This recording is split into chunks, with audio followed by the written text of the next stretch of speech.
Welcome to master classes. और बच्चों, आज का हमारा टॉपिक है accounting concepts and principle chapter 3। मैंने आपको अपनी पिछली क्लास में बताया था, जब मैं आपको अकाउंटिंग इक्वेशन पढ़ा रहा था, कि अकाउंटिंग प्रिंसिपल्स होते हैं हमारे 11, जिसपे हमारी पूरी अकाउंटिंग बेस्ड है, जिनको यूज करना होता है अकाउंट्स बनाते वक्त। These are the general rules which you have to follow while making accounts. तो आपको वो फॉलो करने ही पड़ेंगे। 11 प्रिंसिपल्स के अलावा हमारे 3 बेसिक कॉन्सेप्ट्स होते हैं, 3 बेसिक फंडामेंटल अजम्पशंस होती है अकाउंटिंग में, जो हमें फॉलो करनी पड़ती है। तो चलिए शुरू करते हैं आज की क्लास। एंड अभी तक अगर आपने चैनल को सब्सक्राइब नहीं किया है तो प्लीज डू सब्सक्राइब। ओके, आइए, जैसा कि मैंने बताया, हमारी 3 बेसिक अजम्पशंस होती हैं और हमारे 11 अकाउंटिंग प्रिंसिपल्स होते हैं, जिसको हम अकाउंटिंग कन्वेंशंस भी बोल देते हैं और बेसिक अजम्पशन को हम कॉन्सेप्ट्स भी बोल देते हैं। ये होती क्या है बेसिकली, पहले ये समझते हैं। 3 कौन सी होती है वो बाद में देखेंगे, पहले समझते हैं अजम्पशंस होती क्या है। देखिए, ये बेसिस होता है ऑन विच अकाउंटिंग ऑपरेट्स। हम जब भी कोई बिजनेस करते हैं तो कुछ बेसिक अजम्पशंस मान के चलते हैं। जैसे कि जो पहली अजम्पशन है, अभी मैं डिटेल में भी थोड़ा सा बताऊंगा, बट एक शॉर्ट सा आपको डिस्क्रिप्शन दे रहा हूं कि गोइंग कंसर्न अजम्पशन। बच्चों, ये क्या होता है? कोई भी बिजनेस खुलता है, कोई भी, कौन ये सोचता है मेरा बिजनेस बंद हो जाएगा 1 महीने में, या मेरा बिजनेस बंद हो जाएगा 2 महीने में? हर इंसान क्या सोच के बिजनेस खोलता है? मेरा बिजनेस तो चलता जाएगा, बढ़ेगा, फलेगा, फूलेगा और एक दिन मैं भी रिलायंस की तरह बन जाऊंगा। ऐसे सोचते हैं ना? लेकिन यही एक प्रिंसिपल है, यही एक अजम्पशन है जो हमें फॉलो करनी पड़ती है। तो ऐसे बहुत से 3 अजम्पशंस हैं जो हमें फॉलो करनी पड़ती है। तो बेसिस होता है और यही मान के, इन्हीं चीजों को मान के हम अपने अकाउंट्स को प्रिपेयर करते हैं। ओके, दूसरा, इंपॉर्टेंट टू फॉलो करनी पड़ती है। और अगर आप इसको फॉलो नहीं कर रहे हैं, if you are not following, तो आपको डिस्क्लोजर देना पड़ेगा। किसको? गवर्नमेंट अथॉरिटीज को। जब आप इनकम टैक्स की रिटर्न फाइल करोगे, अपने अकाउंट्स को अलग तरीके से बनाओगे, इन अजम्पशंस को फॉलो नहीं करोगे, तो उन्हें बताना पड़ेगा कि आप इनको फॉलो क्यों नहीं कर रहे हो। इसलिए इनको फॉलो करना पड़ता है। क्यों फॉलो करना पड़ता है? हमारे अकाउंट्स, हमारी जो अकाउंट्स है बच्चों, हमारी अकाउंट जो है अकाउंटिंग स्टैंडर्ड्स के ऊपर बेस्ड है। हमारे अकाउंटिंग स्टैंडर्ड्स है, अमेरिकन स्टैंडर्ड्स भी होते हैं, इंडियन स्टैंडर्ड्स भी होते हैं, जिनको हम बोलते हैं Ind AS, Indian accounting standards. Indian accounting standards जो होते हैं उन्हीं के ऊपर बेस्ड है। और हमारा जो पहला अकाउंटिंग स्टैंडर्ड है वो ये बताता है कि हमारे को डिस्क्लोज करना है, सब कुछ बताना है, हमें अपनी पॉलिसीज को बताना है। कहां लिखा है ये? हमारे पहले अकाउंटिंग स्टैंडर्ड में लिखा है कि we have to disclose the accounting policies which we are following. और अगर नहीं कर रहे हैं तो हम कौन सी फॉलो कर रहे हैं वो भी हमें बताना पड़ता है। इसलिए अगर हम अपनी कोई पॉलिसी फॉलो नहीं कर रहे तो हमें ये 3 बेसिक अजम्पशंस को फॉलो करना पड़ता है। So these are the basic assumption. अब आ जाते हैं प्रिंसिपल्स पे। अकाउंटिंग प्रिंसिपल्स क्या होते हैं? अकाउंटिंग प्रिंसिपल्स होते हैं रूल्स अडॉप्टेड और proposed as a guide, basic rules which comes out of practice. अब देखिए, मैंने आपको क्या बताया था? मैंने आपको पिछली क्लास में बताया था कि अकाउंट्स आज से नहीं है, सदियों से है। सब बनाते हैं, लेकिन किस लिए बनाते हैं? अपने लिए बनाते हैं। लेकिन अब अपने लिए नहीं होता अकाउंट्स। आपका अकाउंट्स जो है, आपने फर्स्ट चैप्टर में पढ़ा होगा, पार्टीज इंटरेस्टेड, एक्सटर्नल यूजर्स और इंटरनल यूजर्स। जो एक्सटर्नल यूजर्स हैं वो कैसे समझेंगे आपने अकाउंट्स कैसे बनाए हैं? उनको समझ नहीं आएगा। जब आपको बैंक में लोन चाहिए तो आपको क्या देने हैं? अपने अकाउंट्स, अपनी इनकम स्टेटमेंट्स। वो कैसे समझेगा बैंक आपने क्या बनाया है? आपने अपने हिसाब से कुछ भी लिख दिया, समझ थोड़ी ना आएगा। तो हमने क्या करा, नॉट हमने, मतलब जो भी अकाउंटिंग बॉडीज थी जो रेगुलेट करती है इकोनॉमी को, कंट्री को, टैक्स सिस्टम को, उन्होंने क्या डिसाइड किया? अब वैसे आपको बता दूं कि हमारे यहाँ पे कौन सी अकाउंटिंग बॉडी जो रेगुलेट करती है, that is ICAI, institute of chartered accountants of India. ये है हमारी रेगुलेट करने वाली बॉडी। आप में से बहुत सारे बच्चों ने सोचा होगा CA करने का, तो आपको यहीं जाना पड़ेगा। ओके, जब आप 12th में आ जाएंगे तो मैं एक वीडियो आपके लिए और बनाऊंगा जिसमें आपको बताऊंगा कि CA को कैसे किया जाता है, उसकी तैयारी कैसे करनी चाहिए, आपको कहां कहां जाके रजिस्ट्रेशन कराना पड़ेगा। फिलहाल यहां आ जाते हैं। तो दीज आर सेट रूल्स। तो जो भी गवर्न बॉडी होती थी उन्होंने क्या करा, भाई कुछ रूल्स बनाओ जिन रूल्स के अंडर में अकाउंटिंग ऑपरेट करेगी। उससे क्या फर्क पड़ेगा कि जब सब एक ही तरीके से अकाउंट्स बनाएंगे तो किसी के भी लिए उनको पढ़ना और समझना बहुत आसान हो जाएगा। So these are accounting principles and conventions. बेटा ये साइंस के प्रिंसिपल्स नहीं होते हैं जो फिक्स होते हैं, these are flexible outcomes of accounting practices. जो सब लोग अकाउंट्स की प्रैक्टिस कर रहे हैं, प्रैक्टिस मतलब जैसा बना रहे हैं, मान लीजिए एक मार्केट है, एक मार्केट में 20 दुकानें हैं जिसमें से 18 एक जैसी बना रही हैं, तो वो क्या हो गया, अकाउंटिंग प्रैक्टिस हो गई। सब ऐसा ही करते हैं, हम भी ऐसा ही करेंगे। Then these are flexible, flexible means time to time इनमें चेंज आता रहता है। तो जो हमारे अकाउंटिंग स्टैंडर्ड्स हैं जो मैंने बताया था, ये अकाउंटिंग स्टैंडर्ड्स जो है अपडेट होते रहते हैं, इनमें भी चेंजेस आता रहता है।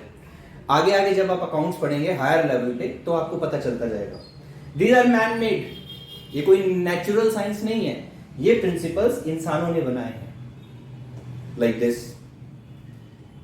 और दीज आर जनरली एक्सेप्टेड, ये अकाउंटिंग प्रिंसिपल्स हर एक कोई एक्सेप्ट करता है, करने ही पड़ते हैं और कोई ऑप्शन होती नहीं है। Okay, so these are the basic assumptions and accounting principles. 3 assumptions हैं, 11 हमारे अकाउंटिंग प्रिंसिपल्स हैं। और अब मैं आपको बताने जा रहा हूं कि कौन से अजम्पशंस हैं और कौन से प्रिंसिपल हैं। डिटेल में इनको पढ़ते हैं, just hold for a sec. Welcome back. तो अभी तक हमने सीख लिया कि अकाउंटिंग अजम्पशंस क्या होती हैं और प्रिंसिपल्स क्या होते हैं, कैसे बने, कौन उन्हें रेगुलेट करता है। अब आगे बढ़ेंगे कि अकाउंटिंग अजम्पशंस होती क्या है। मैंने आपको बताया बच्चों कि 3 बेसिक अकाउंटिंग अजम्पशंस है, फंडामेंटल अजम्पशंस, जिनको हमें फॉलो करना होता है। क्यों करना होता है मैंने बता दिया है, और अगर नहीं करते तो क्या करना होता है वो भी मैंने आपको बता दिया है। अब आगे चलते हैं। पहली अजम्पशन है going concern assumption. Going concern का मतलब क्या होता है, मैंने पीछे थोड़ा सा डिस्क्रिप्शन दिया था, डिटेल में आपको बताता हूं। गोइंग कंसर्न यानी कि हमारी कंसर्न, हमारा बिजनेस चलता रहेगा। कोई भी इंसान कभी भी बिजनेस को खोलता है तो वो इसलिए नहीं खोलता है कि वो बंद हो जाएगा 6 महीने में, वो इसलिए खोलता है कि वो चलता रहेगा। क्या लिखा है, business will continue for a foreseeable future at the same level of operation, यानी कि बंद नहीं करेंगे, साथ में उसका ऑपरेशनल स्केल जो है वो भी कम नहीं करेंगे, यानी कि जिस लेवल पे खोला है उसी लेवल पे रखेंगे, बढ़ा देंगे लेकिन कम नहीं करेंगे। ऑलराइट, इसका फायदा क्या है इसको मानने का? इसको मानने का सबसे इंपॉर्टेंट फायदा क्या है बच्चों, समझो। आपने 2nd चैप्टर में पढ़ा होगा रेवेन्यू एक्सपेंडिचर और कैपिटल एक्सपेंडिचर, 2 चीजें पढ़ी होंगी। अब वो होती क्या है और उनको हम क्लासिफाई क्यों करते हैं, किस बेसिस पे करते हैं, उसको समझिए। गोइंग कंसर्न, फॉर एग्जाम्पल आपने एक बिजनेस खोला है, कोई भी बिजनेस ले लेते हैं हम, और उसमें आप एक मशीन लेके आए हो। उस मशीन की कीमत है 1 लाख रुपए। अब आप लोगों को पता है कि कोई भी मशीन, कोई भी मशीनरी यूज करने का उसकी वैल्यू बहुत जल्दी गिर जाती है। कार हो, मशीन हो, कुछ भी हो, any machinery in the business. अब उसे होता क्या है, फॉर एग्जाम्पल एक एग्जाम्पल मान के चलते हैं कि हमने जो मशीन खरीदी है उसकी कॉस्ट है 1 लाख रुपए। कॉस्ट कितनी है, 1 लाख रुपए, और इसकी जो लाइफ है वो है 10 ईयर्स। लाइफ कितनी है, 10 साल। अब आप समझो, अगर हम ये सोचे कि हम अपना बिजनेस 2 साल में बंद कर देंगे, राइट, 2 साल बाद 1 लाख की कार कितने की रह जाएगी, या 1 लाख की मशीन कितने की रह जाएगी? ये मशीन बच्चों रह जाएगी, एक एग्जांपल लेते हैं, फॉर एग्जांपल 60,000 रुपीज की इसकी मार्केट वैल्यू आ जाएगी आफ्टर 2 ईयर्स।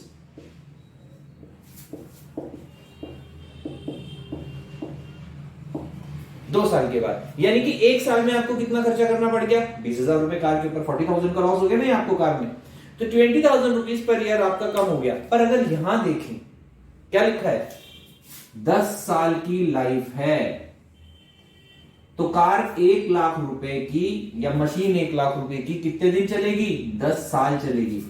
हर साल कितने रुपए की वैल्यू डेप्रिशिएट हुई, सिर्फ 10,000 रुपीज की। फर्क देख रहे हो आप, यहां से लेते हैं तो वैल्यू डेप्रिशिएट होती है 10,000, और अगर यहां से लेते हैं तो वैल्यू डेप्रिशिएट होती है 20,000।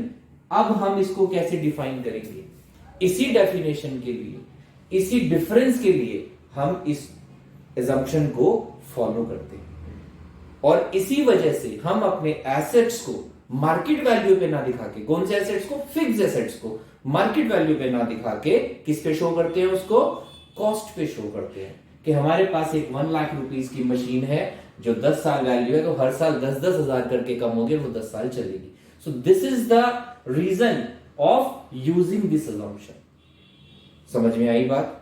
तो ये इसके पीछे की सारी कहानी है, आपको समझ में आ गई होगी। नहीं समझ में आई तो एक बार बुक से रीड जरूर कर लेना और अच्छे से समझ में आएगी। जो जो बातें मैं आपको बोल रहा हूं बिल्कुल क्लियर हो जाएंगी।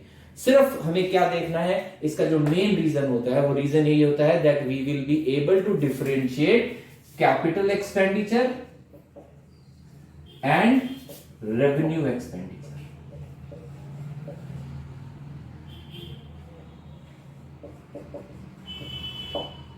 इसके बीच में हम फर्क कर सकते हैं। बात समझ में आ गई बच्चों? और अगर आप ये फर्क नहीं डालोगे तो आपको कभी भी आपके बिजनेस के ट्रू प्रॉफिट्स नहीं पता चलेंगे कि हम बिजनेस में क्या अर्न कर रहे हैं, क्योंकि यहां पे सीधा सीधा 10,000 रुपए का एक्स्ट्रा लॉस है। ओके, आइए सेकंड पे चलते हैं। कंसिस्टेंसी प्रिंसिपल ये क्या कहता है? ये कहता है accounting practices and principles once applied shall be applied year after year. यानी कि जो पॉलिसीज आपने अपने बिजनेस के लिए बनाई है, जो प्रैक्टिस आप यूज करना शुरू कर रहे हो, उसको आपने हर साल यूज करना है कॉन्टिन्यूअसली। क्यों करना है? रीजन देखिए, रीजन बताता हूं। वापिस से यहां पे आ जाते हैं फिर से इस एग्जांपल पे कि मान लीजिए आपने 1 लाख रुपीस कॉस्ट की मशीन खरीद रखी है। अब मशीन घिसेगी, इसको छोड़ देते हैं, हम फॉलो कर रहे हैं गोइंग कंसर्न। हमें पता है कि 10 साल तक जो है हमारा बिजनेस चलेगा। ओके, तो इस पार्ट को हम हटा देते हैं।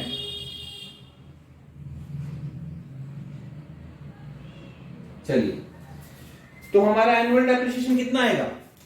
10,000 रुपीज। मशीन 1 लाख रुपीज की है, 10 ईयर चलेगी, 10,000 रुपीज। हर साल उसकी वैल्यू कम होती जाएगी, घिसती जाएगी, यूज होती जाएगी, कुछ भी कह सकते हैं। ओके, तो हमारी मशीन की वैल्यू आ गई, तो यानी कि हमारा एक्सपेंस कितना आ गया हमारे प्रॉफिट एंड लॉस अकाउंट में? 10,000 रुपीज। हमारा खर्चा गया इस साल का मशीन पे 10,000 रुपीज। नेक्स्ट ईयर हमने क्या करा कि इसको चेंज कर दिया और डेप्रिसिएशन का दूसरा मेथड यूज करने लग गए। और डेप्रिसिएशन भी 2 होते हैं बच्चों, एक स्ट्रेट लाइन मेथड होता है, एक डिमिनिशिंग बैलेंस मेथड होता है। वैसे तो 10 मेथड होते हैं पर आपके कोर्स में 2 ही है। तो स्ट्रेट लाइन के हिसाब से हमने क्या ले लिया? 10,000 rupees per month per year. दूसरा मेथड होता है डिमिनिशिंग बैलेंस मेथड। इसमें परसेंटेज यूज करते हैं कि मशीन की कितनी परसेंट वैल्यू डाउन हो जाएगी। फॉर एग्जांपल हमने ले लिया 15% वैल्यू डाउन हो जाएगी। वैल्यू कितनी डाउन हो गई? फर्स्ट ईयर में 15,000, सेकंड ईयर में कितनी हो जाएगी? 85,000 की मशीन रह गई। 85,000 का 15% हम ले लेंगे, दैट इज 12,750। ये वैल्यू आ जाएगी। अब देखिए इस मेथड से क्या चल रहा था? 10,000 डेप्रिसिएशन। इस मेथड से क्या चल रहा है? फर्स्ट ईयर में 15, सेकंड ईयर में 12,000। तो होगा क्या? आप अपने ही प्रॉफिट एंड लॉस को, अपनी स्टेटमेंट्स को कंपेयर नहीं कर पाएंगे। बच्चों जब आप 12th में जाओगे तो आपकी 3 बुक्स हैं। जो आपकी थर्ड बुक है वो थर्ड बुक है analysis of financial statements. Okay, उसमें आपका जो थर्ड चैप्टर है वो है comparative statement. Comparative statements business में मैं आपको बता दूं 2 सबसे इंपॉर्टेंट स्टेटमेंट्स होती है बच्चों। एक होती है प्रॉफिट एंड लॉस की स्टेटमेंट, एक होती है balance sheet. Profit and loss statement को हम बोलते हैं इनकम स्टेटमेंट, बैलेंस शीट को हम बोलते हैं पोजीशन स्टेटमेंट। ऑलराइट, तो उनको कंपेयर करते हैं ये जानने के लिए कि हमारा बिजनेस में लास्ट ईयर के मुकाबले हमने कुछ अच्छा करा है कि हम कुछ डाउन हो गए हैं। तो उसको कंपेयर हम तब जब कर सकते हैं बच्चों जब हम इस प्रिंसिपल को फॉलो कर रहे होंगे। अगर हम इसको फॉलो नहीं करेंगे तो हम कंपेयर भी नहीं कर सकते। Got my point? So this is the reason why you have to follow consistency assumption. तीसरे पे आ जाते हैं, अक्रूवल। ये क्या कहता है? ये कहता है transactions are recorded when they are entered into whether amount is exchanged or not। इसका मतलब है बच्चों कि जब आपने कोई ट्रांजैक्शन कर दी सेल की या परचेज की, चाहे कैश में चाहे उधार में, आपको वो लिखनी है। ऐसा नहीं है कि आपने उधार में कुछ खरीद लिया तो उसको रिकॉर्ड जब करेंगे जब हम उसके पैसे देंगे, ऐसा नहीं होता। तब भी आपको ट्रू प्रॉफिट नहीं पता चलेंगे। 2 रीजन देता हूं। फॉर एग्जाम्पल आपने कैश में कोई चीज खरीदी, आपने खर्चा लिख दिया, पर आपने उधार में बेच दी और आपने खर्चा नहीं लिखा। मीनवाइल साल खत्म हो गया। एक बात लेके चलते हैं कि ये मार्च के महीने की ट्रांजैक्शन है, 31 मार्च आ गया, ईयर क्लोज हो गया, तो आपने परचेज तो दिखा दी, सेल दिखाई नहीं, प्रॉफिट आएगा? बिल्कुल भी नहीं आएगा। दूसरा एग्जाम्पल लेके चलते हैं कि आपने उधार में खरीदा और कैश में बेच दिया, तो क्या होगा? सेल तो होगी, परचेज ही नहीं होगी, तो क्या प्रॉफिट निकलेगा? बिना खरीदे सेल कर सकते हैं? नहीं कर सकते। जब तक कोई चीज परचेज ही नहीं हुई आप सेल कैसे कर सकते हो अपनी बुक्स में? So this is the reason that we entered all the transactions at the time of entered into them, not at the time of settlement. Settlement तो होती रहेगी, सेटलमेंट की प्रॉब्लम नहीं है। Alright, so these are the 3 basic fundamental assumptions which everyone has to follow।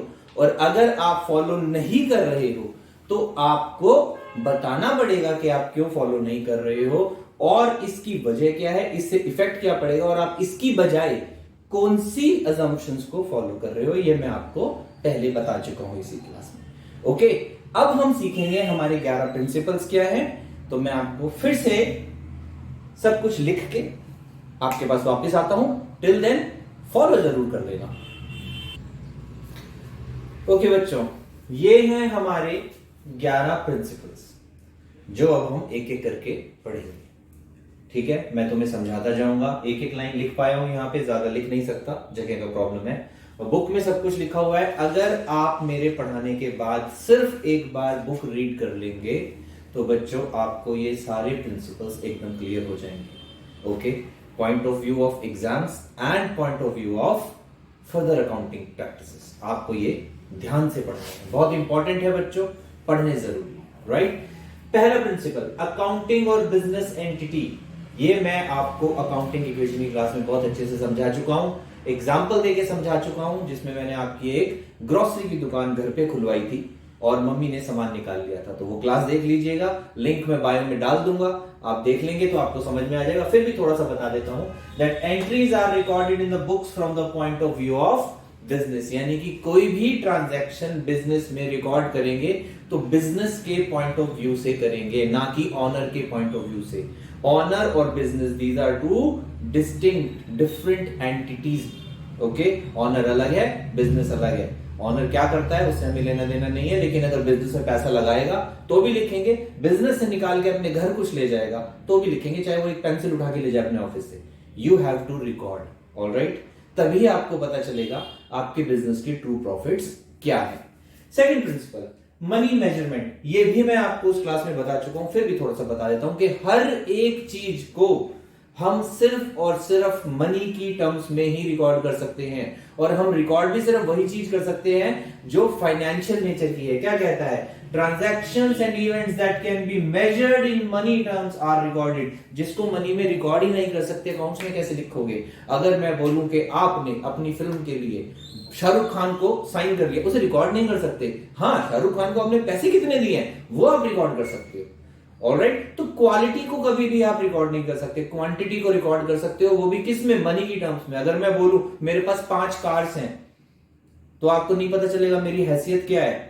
5 nano भी हो सकती है, 5 मर्सिडीज भी हो सकती है। अब मैं बोलूं मेरे पास 5 1-1 करोड़ वाली कार है, अब आपको पता चल जाएगा मेरी हैसियत क्या है। या मैं बोलूं मेरे पास 5 1-1 लाख रुपए वाली कार है, तो भी आपको पता चल जाएगा मेरी हैसियत क्या है। तो बच्चों, आइटम्स जो भी हैं, चाहे वो न्यूमेरिक फॉर्म में भी हो, हमें रिकॉर्ड किस में करनी है, सिर्फ और सिर्फ मनी टर्म्स में। याद रखिए, मनी की टर्म्स में ही रिकॉर्ड कर सकते हैं और किसी चीज तरीके से रिकॉर्ड नहीं कर सकते। Third principal accounting period. अब देखिए, हमने पहला एजम्पशन क्या पढ़ा था, हमने पहला एजम्पशन पढ़ा था गोइंग कंसर्न। क्या लिखा था, बिजनेस चलता रहेगा चलता रहेगा चलता रहेगा चलता रहेगा। तो उसके प्रॉफिट कब निकालोगे, बंद होने के बाद, जब सब लुट जाएगा? नहीं, गड़बड़ हो जाएगी। आपको क्या करना है, अपने बिजनेस को छोटे छोटे पार्ट्स में डिवाइड करना है, और डिवाइड करने के बाद उसके प्रॉफिट एंड लॉस निकालने हैं। डिवाइड करने का मतलब क्या है, बांट नहीं देना, उसको हमने एक बार को बुक्स में क्लोज करना है कि आज अगर हम अपना बिजनेस बंद करते हैं तो हमारा प्रॉफिट क्या है। ठीक है, तो उसी हिसाब से हम इसको किसमें डालते हैं, अकाउंटिंग पीरियड्स में। Life of the business is broken into smaller periods of 12 months. Normally 12 months होता है, लेकिन अगर आपने कभी न्यूज़पेपर में पढ़ा होगा, अगर पढ़ते हैं तो, या किसी के पास, फादर के पास किसी कंपनी के शेयर्स होंगे, तो आपको पता चलेगा कि क्वार्टरली स्टेटमेंट्स भी आती हैं बड़ी बड़ी कंपनीज के। बता देना, जैसे टाटा का क्वार्टरली, फर्स्ट क्वार्टर का रेवेन्यू इतना है, रिलायंस का फर्स्ट क्वार्टर की सेल्स इतनी है, तो वो क्वार्टरली बनाते हैं। बट नॉर्मली हम जो पढ़ेंगे अभी 11th क्लास में, हम क्या पढ़ेंगे, साल में एक बार का 12 मंथ्स में एक बार हम अपने बिजनेस को क्लोज करेंगे। वो क्या होता है? वो होता है 31 मार्च। बच्चों दो तरीके से कर सकते हैं आप, अपने ईयर को दो तरीके से ले सकते हो अकाउंटिंग पीरियड को। एक होता है हमारा कैलेंडर के हिसाब से और एक होता है फाइनेंशियल नेचर के हिसाब से। कैलेंडर के हिसाब से कैलेंडर अकाउंटिंग पीरियड कौन सा होता है? 1 जनवरी से 31 दिसंबर। पहले बुक्स में सारे क्वेश्चन भी 1 जनवरी से 31 दिसंबर तक के होते थे, पर अब चेंज हो गए। अब कौन सा हो गया? फाइनेंशियल ईयर हो गया। फाइनेंशियल ईयर कैसे होता है बेटा? 1 अप्रैल से शुरू होता है और 31 मार्च ऑफ नेक्स्ट ईयर वो खत्म हो जाता है। तो एक एक साल की लाइफ में डिवाइड कर देते हैं, so that we can calculate the profits of the business and we can compare year by year whether we are progressing or not. Got it? आगे चलते हैं। फुल डिस्क्लोजर, ये प्रिंसिपल क्या कहता है? ये कहता है disclosures should be made of items required under law and are material। देखो, एक तो हमारा law means income tax department, GST department, ये सारे जो बोलते हैं कि जब आप अपने अकाउंट्स बनाओ तो आपको ये चीजें लिखनी है, तो वो तो लिखनी है, फुल डिस्क्लोज करना ही करना है। और उसके अलावा अगर आपको लगता है आपके बिजनेस के लिए बतानी कोई चीज इंपॉर्टेंट है, तो आपको वो सब कुछ आपको अपने अकाउंट्स में लिखना है। अगर कुछ बढ़ गया है बहुत ज्यादा तो भी लिखना है, अगर घट रहा है जैसे कि इन्वेंट्री कम होती जा रही है, सेल्स कम होती जा रही है या कुछ बढ़ रहा है, तो आपको हर एक चीज अपनी बुक्स में दिखानी पड़ेगी। ओके, सो ये प्रिंसिपल कहता है कि सब कुछ दिखाओ। नेक्स्ट, ये इससे मिलता जुलता ही प्रिंसिपल है, मटेरियलिटी। एन आइटम और डिस्क्लोजर, देखो डिस्क्लोजर वर्ड आ गया क्योंकि ये सेम प्रिंसिपल, इसी के दो पार्ट है। Is material if it will influence the decision of the user. मान लीजिए आप सब कुछ दिखा रहे हैं, फुल्ली डिस्क्लोज कर रहे हैं, वो कह रहे हैं लेकिन अगर कोई आइटम ऐसी है जो सामने वाले का डिसीजन बदल देगी, यानी कि जब कोई भी आपके अकाउंट्स को पढ़ता है, आपकी बुक्स को देखता है, तो उसको पता चलता है आपके बारे में। पर अगर आपको लगता है कि कोई एक ऐसी ट्रांजैक्शन है जो उसकी सोच बदल देगी, उसको इन्फ्लुएंस कर देगी, वो आपको जरूर दिखानी है, हाईलाइट करके दिखानी है। ऑलराइट, इससे फर्क पड़ता है बहुत ज्यादा। जैसे मैं एग्जांपल देता हूं आपको बहुत ज्यादा कि अभी थोड़े दिन पहले अगर आपने देखा हो तो जोमैटो का आईपीओ आया था, और उस आईपीओ आने से पहले जोमैटो ने बैटरी वाले बड़े सारे स्कूटर्स खरीदे थे, अगर आपको ये ध्यान हो तो। अब होता क्या है, शेयर खरीदने वालों को अगर ये न्यूज जस्ट आईपीओ से पहले पता चल जाए तो उनको क्या लगता है, कंपनी इन्वेस्ट कर रही है, कंपनी प्रोग्रेस कर रही है, कंपनी कमाएगी, मेरे को फायदा मिलेगा, शेयर खरीद लो। समझ में आ रहा है?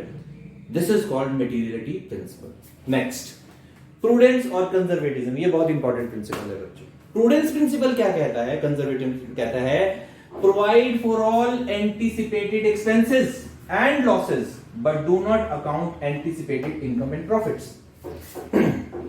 ये प्रिंसिपल कहता है कि अगर आपको फ्यूचर में कोई लॉस होने वाला है, क्या होने वाला है, लॉस, तो आप उसकी पहले से तैयारी कर लो। एंटीसिपेटेड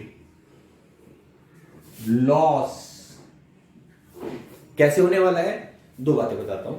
जैसे कि डाउटफुल डेट्स, अब देखो बिजनेस करोगे, जरूरत तो नहीं है सब कुछ कैश में बिके, उधार में भी तो बिकता है। अगर आपने क्रेडिट पे कुछ बेचा है, हो सकता है कि कोई कुछ आपके डेटर्स आपको पैसे ना दे, डूब जाए, तो क्या हो गया, बैड डेट्स हो गया, तो उसके लिए आपको तैयार रहना पड़ेगा। एक एग्जांपल लेते हैं कि आपने दिखा रखा मैंने 1 लाख रुपए लेने हैं, पता चले वो डूब गए, नुकसान हो गया ना, आपके तो एसेट कम हो गए। तो आपको पहले से ही मान के चलना पड़ेगा। और ये कैसे पता चलता है, ये धीरे धीरे प्रैक्टिस से पता चल जाता है कि हाँ हर साल अपने पैसे डूब जाते हैं। तो जो भी ये चीजें हो जाती हैं उनको आप पहले से ही उनके लिए प्रोविजंस बना सकते हैं, जिसको हम बोलते हैं प्रोविजन फॉर डाउटफुल डेट्स। डूब गए तो हम तैयार थे, नहीं डूबे तो फायदा हो गया, नुकसान नहीं होगा बच्चों, बिजनेस हिलता नहीं है उससे। ओके, पर अगर ऐसी ही कोई प्रॉफिट होने वाला है, उसको बुक्स में नहीं दिखाते, वो जब होगा हम लिख देंगे, कोई प्रॉब्लम नहीं है, नहीं होगा तो कोई बात नहीं, हम नॉर्मल अपने चल रहे हैं। लेकिन ये नहीं कर सकते कि फ्यूचर में होने वाला अगर कोई प्रॉफिट है तो हम उसके बदले कोई लायबिलिटी बुक कर ले, वो नहीं कर सकते। हाँ, फ्यूचर में होने वाला कोई लॉस है उसको आप प्रॉफिट से निकाल सकते हो। इसका नुकसान भी होता है बच्चों का, एक ड्रॉबैक भी है। ड्रॉबैक क्या है, ड्रॉबैक ये है कि जो कंपनीज होती हैं वो एक्स्ट्रा रिजर्व्स बनाती रहती है, जिसको सीक्रेट रिजर्व्स बोलते हैं, और प्रॉफिट को कम कर देती है। प्रॉफिट को कम करने से होता क्या है, एक तो टैक्स बचता है या कहूं टैक्स की चोरी होती है।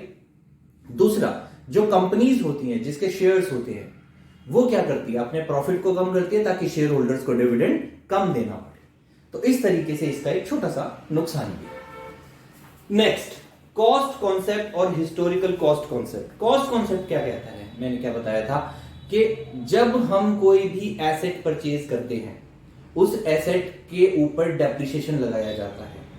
क्या पॉइंट ऑफ व्यू क्या था, गोइंग कंसर्न को मानते हुए उसकी लाइफ के अकॉर्डिंगली, ऑलराइट। और उसी को हम अपनी बुक्स में उसी तरीके से दिखाते रहते हैं। फॉर एग्जांपल 1 लाख रुपए की मशीन खरीदी, 10 साल की उसकी लाइफ है, 10-10 हजार रुपए हमारे साथ डेप्रिसिएशन दिखाते रहेंगे, चाहे वो मशीन नेक्स्ट ईयर 50,000 की क्यों ना रह जाए, हमें क्या फर्क पड़ता है, मशीन 10 साल चलेगी ना, हमारे लिए तो वो 10,000 रुपए की ही कम हो रही है।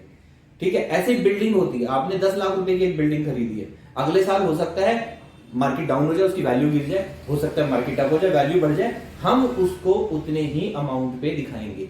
बेसिकली ये किसके लिए होता है बच्चों, ये फिक्स्ड एसेट्स के लिए होता है कि फिक्स्ड एसेट्स नॉर्मली हम कॉस्ट पे ही रिकॉर्ड करते हैं, हम उसको मार्केट प्राइस पे रिकॉर्ड नहीं करते। ठीक है,